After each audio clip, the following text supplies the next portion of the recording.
నగరంలోని క్రీడాకారులు ఎప్పటినుంచో ఎదురు చూస్తున్న మల్టీపర్పస్ స్పోర్ట్స్ కాంప్లెక్స్ నిర్మాణ పనులు నెల రోజుల్లో ప్రారంభమవుతున్నాయని ఎమ్మెల్యే ఆదిరెడ్డి వాసు వెల్లడించారు.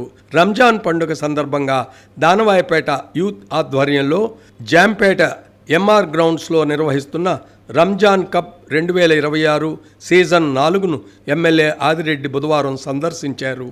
ఈ సందర్భంగా ఏబీడీ దానవాయిపేట యూత్ టీంలను పరిచయం చేసుకుని టాస్ వేసి మ్యాచ్ ప్రారంభించారు. వాసు మాట్లాడుతూ ఖేలో ఇండియా పథకంలో భాగంగా రాజమండ్రి విఎల్పురం లారీ స్టాండ్ ఆవరణలో సుమారు 14 కోట్ల రూపాయలతో మల్టీపర్పస్ స్పోర్ట్స్ కాంప్లెక్స్ నిర్మాణానికి త్వరలోనే శంకుస్థాపన చేస్తామని వివరించారు.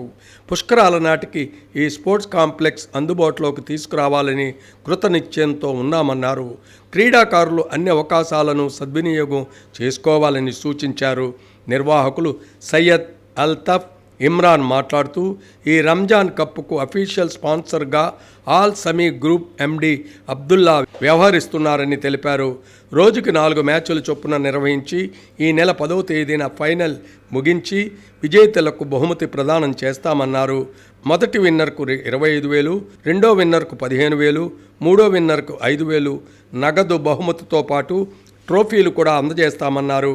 ఈ టోర్నీ నిర్వహణకు సహకరిస్తున్న అబ్దుల్లాకు కృతజ్ఞతలు తెలిపారు.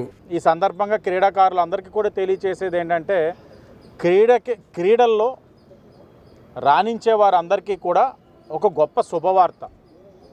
ఈ యొక్క నగరాన్ని స్పోర్ట్స్ హబ్గా తీర్చిదిద్దుతామని ఎన్నికల ముందు అనేక సందర్భాల్లో నేను మాటిచ్చున్నాను. దానికి అనుగుణంగానే ఈ రోజున ఏదైతే లారీ స్టాండ్ ఉందో మోరంపూడి లారీ స్టాండ్ 14 కోట్లతోటి ఈ రోజున మల్టీపర్పస్ స్పోర్ట్స్ కాంప్లెక్స్కి కేంద్ర ప్రభుత్వం నుంచి ఖేలో ఇండియా స్కీమ్ కింద తేవడం జరిగిందని చాలా గర్వంగా ఈ సందర్భంలో తెలియజేస్తూ ఉన్నాం. ఇప్పటికే డిపిఆర్స్ అన్నీ అయిపోయినాయి కాబట్టి శాంక్షన్ అయినాయి. ఒక నెల వ్యవధిలో నేను ఎన్ఐ కమిషనర్ గారు మేము చర్చించుకున్నాం.